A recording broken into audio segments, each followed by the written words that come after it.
বিরতির পর স্বাগত। মানব পাচারের ব্যাপারে ইতিমধ্যেই কেন্দ্রীয় গোয়েন্দা সংস্থার আধিকারিকদের নজরে রয়েছে পার্বত্য রাজ্য ত্রিপুরা।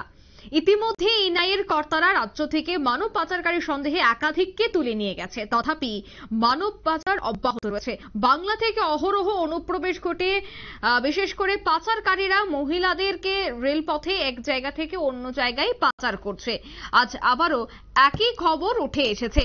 জানা গেছে যে গোপন খবরের ভিত্তিতেই গতকাল বিকেলেই 8 জন বাংলাদেশি নাগরিককে গ্রেফতার করে আগরতলা রেল স্টেশন থেকে।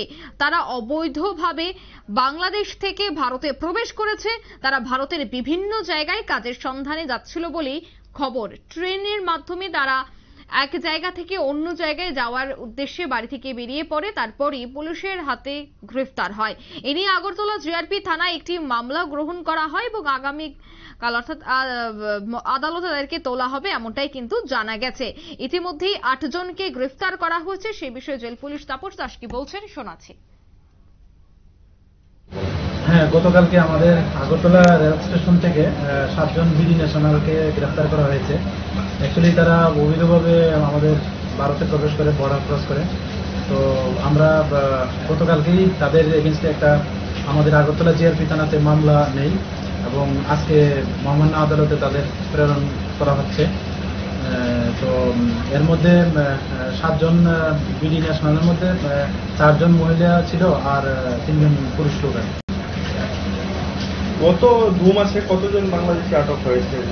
গত 2 মাসে হবে আনুমানিক প্রায় 105 জনের মতো হবে।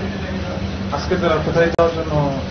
আজকে তারা তো ডেস্টিনেশন অনেকের অনেক দিকে, তো জিজ্ঞাসাবাদে তারা এখনো বলছে যে কেউই বেঙ্গালুর যাবে, কেউ কলকাতা যাবেন, কেউ আবার দিল্লি যাবেন, এরকম বলছে। আর কিছু উদ্ধার হয়েছে তাদের কাছ থেকে তাদের মোবাইল ফোন উদ্ধার হয়েছে এবং কিছু বাংলাদেশি ডকুমেন্ট প্লাস কিছু ইন্ডিয়ান কারেন্সি, এগুলি আর কি।